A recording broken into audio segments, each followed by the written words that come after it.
नमस्कार, मैं हूं आपके साथ हर्षिता और आप देख रहे हैं जेएन न्यूज। ग्रेटर नोएडा में कल बीते शुक्रवार सुबह एक बैंक के डेटा मैनेजर मंजीत मिश्रा की सिर में गोली मारकर हत्या कर दी गई। मृतक के परिजनों ने इस वारदात के पीछे उनकी पत्नी मेघा राठौर और ससुराल पक्ष के लोगों पर संदेह जताया है। पुलिस ने मृतक की पत्नी और साले को हिरासत में लेकर पूछताछ शुरू कर दी है। 29 वर्षीय मृतक युवक मंजीत मिश्रा गाजियाबाद के वसुंधरा में रहते थे और आर्यव्रत बैंक में डेटा मैनेजर के पद पर कार्यरत थे।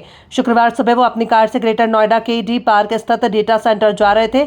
सुबह करीब 8:30 बजे जैसे ही वो सेंटर के पास पहुंचे, बाइक सवार 2 अज्ञात बदमाशों ने उनकी कार को टक्कर मारी और सिर में गोली मारकर फरार हो गए। स्थानीय लोगों ने घटना की सूचना पुलिस को दी है, जिसके बाद घायल मंजीत को अस्पताल में ले जाया गया, जहां डॉक्टरों ने उन्हें मृत घोषित कर दिया। पुलिस ने घटनास्थल की फॉरेंसिक जांच कर शव को पोस्टमार्टम के लिए भेज दिया है। मन करा रूपम मिश्रा। भाई की हत्या हुई है, कहाँ हुई है, किस तरीके से? वो घर से निकले थे सुबह 8 बजे। उनका ऑफिस है Yotta knowledge park 5 greater Noida में वेस्ट में। सुबह घर से 8 बजे निकले। हमने उनको 8:50 पे कॉल किया क्योंकि वो 40-45 मिनट्स में पहुंच जाते हैं, लेकिन उन्होंने कॉल नहीं रिसीव की। तो मम्मी ने मुझे तुरंत उठाया। मैंने पापा के फोन से उसका लोकेशन ट्रैक किया तो न्यू मेड हॉस्पिटल आ रहा था।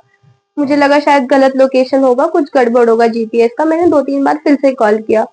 तीसरी कॉल पे पुलिस ने कॉल उठाया, बोले मैम आप इनके कॉल लगते हो, आप कहाँ पे हो, आप यहाँ आ जाओ।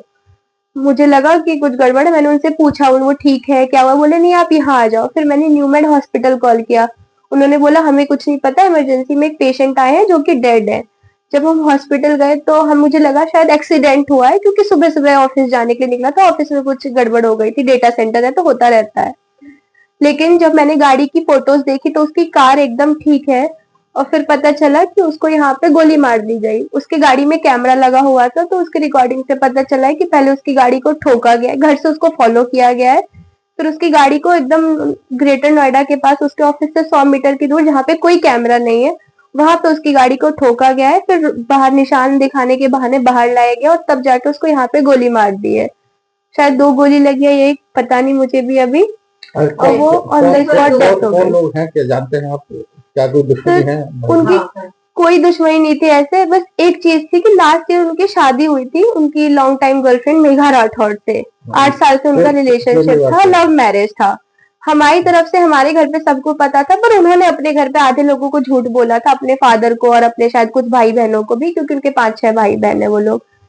तो उसके बाद से सारे कॉन्फ्लिक्ट शुरू हो गए थे, क्योंकि उनके पेरेंट्स को लगता था कि हम बिहार में जाके सेटल, हम बिहार से हैं, वो लोग दिल्ली से, तो उन्हें लगा था हम बिहार जाके सेटल हो जाएंगे, हम दहेज के लिए उत्पीड़न करेंगे, जबकि ऐसा कभी कुछ नहीं हुआ। फिर वो प्रेशर बनाने लगे कि मुझे तुमसे तुम्हारे साथ अलग रहना है। तो मेरे फादर की डेथ हो गई शादी के 2 हफ्ते बाद, लेकिन फिर भी वो अलग जाके रहने लगे। उन्होंने डिमांड कर दी कि नहीं मुझे अलग ही रहना है, वो अलग रहने लगे। लेकिन 20 जून तक आते आते उन्होंने अलग रहने में भी उनको प्रॉब्लम थी कि अलग तो रह रहे हैं, लेकिन मम्मी और बहन से बात क्यों करते हो, क्यों किसी को कॉल करते हो, क्यों मिलने जाते हो। उन्होंने वो मिलना भी बंद करवाना शुरू कर दिया। उसके बाद फिर वो अपने घर चली गई, बोली मेरी मम्मी का बर्थडे है, लेकिन उसके बाद वो वापस नहीं आई। हमारे घर पे सीधा मेंटेनेंस का नोटिस आ गया। लगता क्या क्या वजह रही पीछे? सर यही वजह थी क्योंकि हम बिहार के ब्राह्मण हैं और वो है राठौर, तो उनके हिसाब से हम जो है एक तो लोअर क्लास है और लोअर कास्ट है। उनके हिसाब से उनको लगता था कि हमारी जाति उनके हिसाब से कुछ नहीं है, क्योंकि उन्होंने अपने रिश्तेदारों को बोला था कि हम परिहार हैं। तो उन्होंने हमें मना किया था कि आप शादी में मैथिली में मत बोलना, आप रिश्तेदारों को मत बुलाना, सारी चीजें हमको कही गई थी। कार्ड पे हमारा नाम उन्होंने गलत लिया था, पंडित जी के सामने जो फेरे हो रहे थे उसमें उन्होंने गलत नाम लिया था।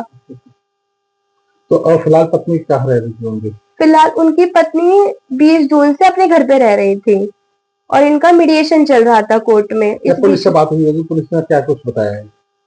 अभी तो हमें यही बताया गया है कि उन लोगों को पकड़ने की कोशिश की जा रही है, शायद कुछ लोग पकड़े जा चुके हैं। क्या चाहते हैं सर हम चाहते हैं कि जो भी है वो सामने आया, वो कबूल करे उन्होंने ऐसा क्यों किया है। कोई दुश्मनी थी तो बोलते, कोई चीज नहीं पसंद आ रही थी, वो सब कुछ तो कर रहा था, अलग भी रह रहा था, हम लोगों से ज्यादा मिल भी नहीं रहा था। अगर इतना प्रॉब्लम था, सारी चीजें थी, तो वो लीगली उस चीज को सॉल्व करते, क्योंकि उन्होंने लीगली हमारे खिलाफ 3-4 जगह केस किए हैं।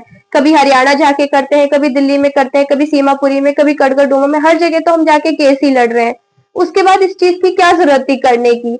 वो हमारे घर आए तो उन्होंने मुझे धमकी दी थी कि मैं तुम्हें यूपीएससी की तैयारी नहीं करने दूंगा। मेरे भाई को बोला था तेरी नौकरी खा जाऊंगा, तुझे मार डालूंगा, तुम्हारा खानदान खत्म कर दूंगा।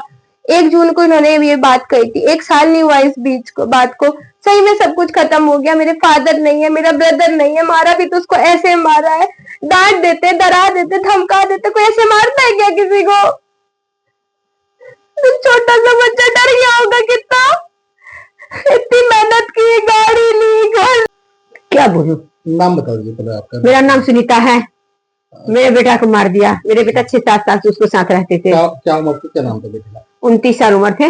मिस्टर मंजीत मिश्रा नाम थे। मंजीत मिश्रा नाम क्या था। काम करते हैं? IT इंजीनियर है। ग्रेटर नोएडा में, हाँ। ओथी में, डोटा में, सरकारी बैंक में।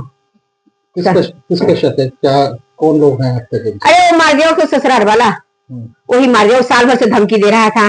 शादी में गहना कह रहा कि हमारे यहाँ इतने ज्वेलरी चल रहा है, ये चल रहा है, आप लोग कम कास्ट कम पैसे वाला हो, इतने कहाँ से दे पाएंगे, इतने कहाँ से दे। हमने कर्जा लेकर उसको 20 तोला ज्वेलरी दिया।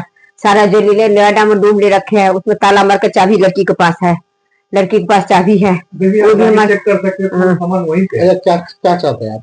हम चाहते हैं हमारे सामने मरना चाहिए, हमारे सामने गोली मारना चाहिए उसको। नहीं ये योगी सरकार तो नहीं होगा तो हम दोनों माँ बेटी को मार दे, यही चाहते हैं। हम चाहते हैं उसको सारे पकड़ कर हमारे सामने मारना चाहिए, या उसके घर पे। आज दिनांक 21 फरवरी 2025 को थाने इकोटेक 3 पर सूचना मिली कि एक व्यक्ति, इसका नाम मंजीत मिश्रा है, उम्र लगभग 29 ईयर्स है और मूल रूप से वह इंदिरापुरम गाजियाबाद का निवासी है, उसकी हत्या हो गई है। परिजनों ने बताया कि मृतक और ससुराल वालों के बीच काफ़ी समय से विवाद चल रहा था। इनकी शादी लगभग 1 साल पहले हुई थी और तभी से इनके बीच आपस में विवाद चल रहा था। मृतक के परिजनों द्वारा नामजद तहरीर ससुराल जनों के खिलाफ दी गई। जल्द ही इसमें आरोपी की गिरफ्तारी सुनिश्चित की जाएगी। अन्य विधिक कार्रवाई